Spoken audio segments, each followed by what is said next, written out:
Student, आज हम आपको आपकी कक्षा का हिंदी व्याकरण का पाठ 5 शब्द रचना के बारे में बताएंगे, जिसमें हम आपको बताएंगे कि शब्द रचना को 4 भागों में बांटा गया: प्रत्यय द्वारा, संधि द्वारा, उपसर्ग द्वारा और समास द्वारा।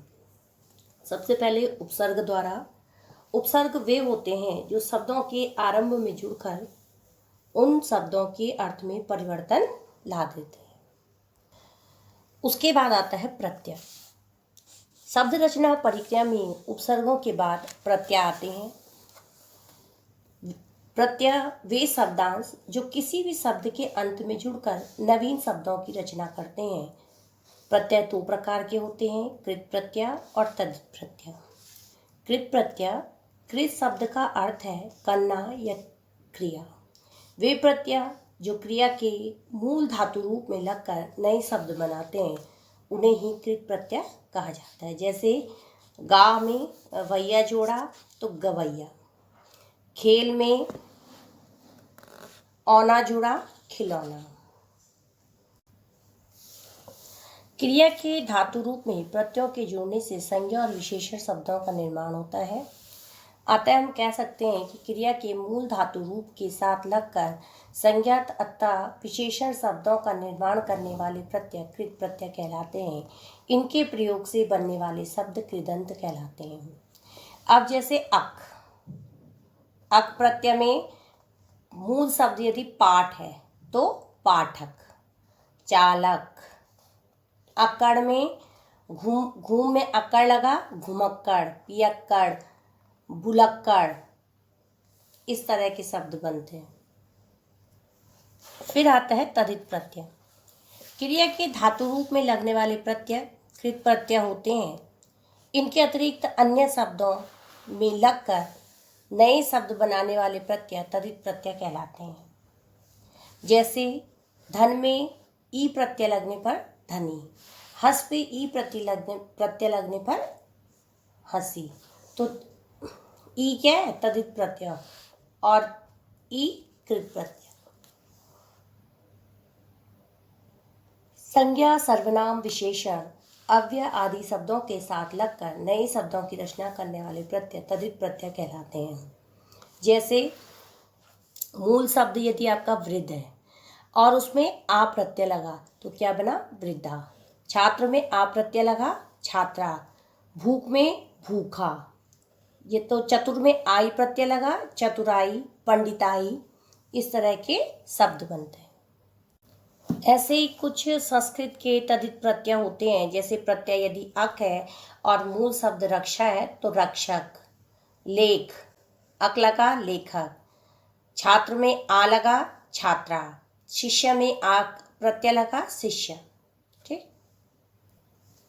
फिर आते हैं उर्दू के तद्धित प्रत्यय। उर्दू के तद्धित प्रत्यय में अंदाज प्रत्यय लगने पर तीरंदाज, नजरअंदाज। आना लगने पर रोजाना, सालाना, नजराना, इस तरह के शब्द बनते हैं। फिर है एक से अधिक प्रत्यय वाले शब्द। शब्द निर्माण की प्रक्रिया में कई बार एक ही मूल शब्द में एक से अधिक प्रत्ययों का प्रयोग कर नवीन शब्द का निर्माण किया जाता है। जैसे भारत शब्द में इया और ता 2 प्रत्ययों को जोड़कर भारतीयता शब्द का निर्माण हुआ। जैसे दर्शन पे इक और ता जोड़ के दार्शनिकता। अब ऐसे ही कुछ शब्द हैं जो उपसर्ग एवं प्रत्यय दोनों का एक साथ प्रयोग किया करके हम आपको बताएंगे कि मूल शब्द यदि अप है और उसमें हमने मूल शब्द मान है, अप उपसर्ग लगाया, अपमान। और अप में इत लगाने पर अपमानित।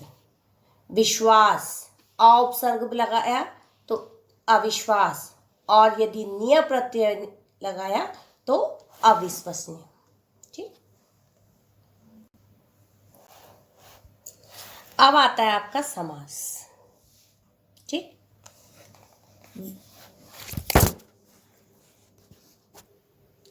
अब आता है आपका समास। समास क्या है? जब शब्द समूह को संक्षिप्त करके हम लिखते हैं तो उसे समास कहते हैं। समास प्रक्रिया में शब्द समूह संक्षिप्त हो जाता है। समास प्रक्रिया में विभक्ति चिन्ह का लोप हो जाता है। आवश्यकता अनुसार तथा संधि के नियमों के आधार पर संधि भी होती है, जैसे देश धन अर्पण, देशार्पण। तो ये क्या है? दीर्घ संधि। समास में दो पदों में से एक शब्द बनता है। पहला पद पूर्व पद होता है तथा दूसरा पद उत्तर पद। दो या दो से अधिक शब्दों के मेल से नए शब्द के निर्माण की प्रक्रिया को समास कहते हैं। समस्त पद शब्द समूह को संक्षिप्त कर नया शब्द बनता है और यही शब्द समस्त पद या समासिक पद कहलाता है, जैसे रूप के अनुसार, यथारूप, पेट भरकर, भरपेट। ठीक। अब आता है समास विग्रह। समस्त पद या समासिक पद को तोड़कर पुनः उसकी पूर्व स्थिति में लिखना ही समास विग्रह कहलाता है, जैसे मालगाड़ी, माल के लिए गाड़ी, घुड़सवार, घोड़े पर सवार। माल के लिए गाड़ी और घोड़े पर सवार क्रम से मालगाड़ी और घुड़सवार के समास विग्रह हैं। ठीक। समास के भेद हैं तत्पुरुष समास, कर्मधारय, द्विगु समास, अव्ययीभाव समास, बहुब्रीहि समास और द्वंद्व समास। सबसे पहले हम पढ़ते हैं तत्पुरुष समास। तत्पुरुष समास में कारक के पहले और आखिरी भेद, यानी कि कर्ता और संबोधन कारक को छोड़कर बाकी सभी भेद आ जाते हैं। इसमें समस्त पद की रचना करने के लिए कारक चिन्हों का लोप किया जाता है। इसमें उत्तर पद प्रधान होता है। कारक चिन्हों के आधार पर ही तत्पुरुष समास के 6 भेद होते हैं। कर्म तत्पुरुष समास, करण, संप्रदान तत्पुरुष समास, अपादान तत्पुरुष समास, संबंध तत्पुरुष समास और अधिकरण तत्पुरुष समास। सबसे पहले आता है कर्म तत्पुरुष समास। कारक का दूसरा भेद कर्म है और कर्म का विभक्ति चिन्ह को है, तो कर्म तत्पुरुष समास की रचना में इस को चिन्ह का लोप हो जाना, जैसे परलोक गमन, परलोक को गमन, गगन चुंबी, गगन को चूमने वाला। फिर करण तत्पुरुष समास। करण तत्पुरुष समास का विभक्ति चिन्ह से है और इस समास में से का क्या हो जाना? लोप हो जाना विभक्ति चिन्ह का, जैसे मन माना, मन से माना, जन्मांध, जन्म से अंधा। संप्रदान तत्पुरुष समास। संप्रदान कारक का विभक्ति चिन्ह के लिए है, अतः इस समास में जिस समास के पूर्व में के लिए विभक्ति चिन्ह का लोप हो जाता है उसे संप्रदान तत्पुरुष समास कहते हैं, जैसे युद्ध क्षेत्र, युद्ध के लिए क्षेत्र, राह खर्च, राह के लिए खर्च। अब आता है आपका अपादान तत्पुरुष समास। अपादान तत्पुरुष समास कारक का विभक्ति चिन्ह से है। इसमें से का क्या होना? लोप हो जाना, जैसे ऋण मुक्त, ऋण से युक्त, गुणहीन, गुण से हीन।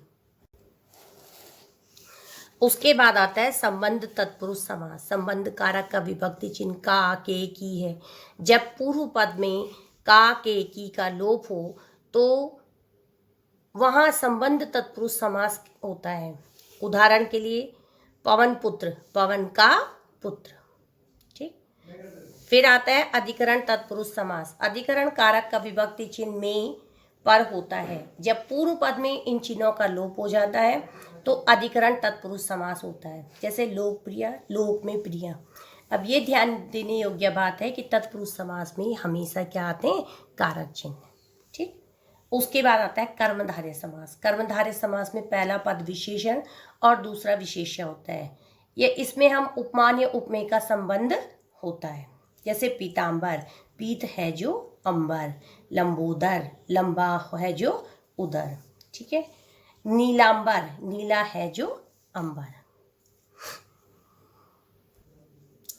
द्विगु समास। जब समस्त पद का पहला पद संख्यावाची हो तो फिर द्विगु समास कहलाता है, जैसे दो पहरों का समाहार, तिरंगा, 3 रंगों का समूह, चौमासा, 4 मासों का समाहार। ठीक। उसके बाद अव्यय भाव समास। अव्यय भाव का अर्थ होता है अव्यय बन जाना। इसमें पहला पद अव्यय होता है और जिस शब्द के साथ जुड़ता है उसे भी अविकारी बना देता है। इसका नाम अव्यय भाव समास पड़ा क्योंकि समस्त पद अव्यय के रूप में उपस्थित होता है, जैसे आजीवन, जीवन भर, भरपेट, पेट भरकर। ठीक। गली गली, प्रत्येक गली, बातों बात, बात ही बात में। ठीक। बेमन, बिना मन के। अब है बहुब्री समास। बहुब्री समास जब समस्त पद का कोई भी पद प्रधान नहीं होता है और अपने पदों से अलग किसी तीसरे पद की ओर संकेत करता है तो उसे बहुब्री समास कहते हैं। बहुब्री समास के समास विग्रह में जिसका, जिसकी, वाला या वाली आदि शब्दों का प्रयोग किया जाता है। ठीक है, जैसे घनश्याम, घन के समान काला है जो, अर्थात कृष्ण। एक दंत, एक है दांत जिसका, अर्थात गणेश। चतुर्मुख, चार है मुख जिसके, ब्रह्मा। फिर आता है आपका द्वंद्व समास। द्वंद्व समास, इसमें दोनों पद प्रधान होते हैं तथा समस्त पद में दोनों शब्द योजक चिन्ह से जुड़े हुए होते हैं। जब हम इसका समास विग्रह करते हैं तो इन दोनों पदों के बीच और, अथवा, या शब्द का आ जाता है। द्वंद्व का अर्थ होता है जोड़ा। जब दो या दो से अधिक शब्दों, वस्तुओं का बराबर महत्व युगम होता है तो द्वंद्व कहलाता है। जैसे भाई बहन, अब जब हम इसका समास विग्रह करेंगे तो भाई और बहन, लाभ हानि, लाभ और हानि। अब इसके बाद आता है कर्मधारय और बहुब्री समास में क्या अंतर है। कर्मधारय और बहुब्री समास का अंतर समास विग्रह देखने पर ज्ञात होता है। जैसे गजानन, गज के समान मुख वाला, कर्मधारय। ठीक, गजानन, गज है आनंद जिसका, यानी कि बहुब्री समास और अर्थ क्या दिया, गणेश। ठीक है, कि गज है आनंद जिसका, क्या होगा, गणेश, जिसका मुख गज की तरह है, और गज के समान मुख वाला कर्मधारय। अब कर्मधारय समास में पहला पद विशेषण और दूसरा पद विशेष्य है। पहला पद क्या है, गज। ठीक है, उसकी विशेषता है, विशेष्य होता है या उपमेय उपमान संबंध होता है, जबकि बहुब्री समास में किसी अन्य संज्ञा का बोध कराता है, यानी कि उस शब्द का अर्थ भिन्न होता है। बहुब्री और द्विगु समास में अंतर, जहाँ संख्या का प्रयोग संख्यावाची विशेषण के रूप में होता है वहाँ द्विगु समास होता है, और जब समस्त पद किसी अन्य संज्ञा की विशेषता बताता है तो बहुब्री समास होता है। जैसे त्रिलोचन, तीन लोचनों का समूह, ये द्विगु समास है।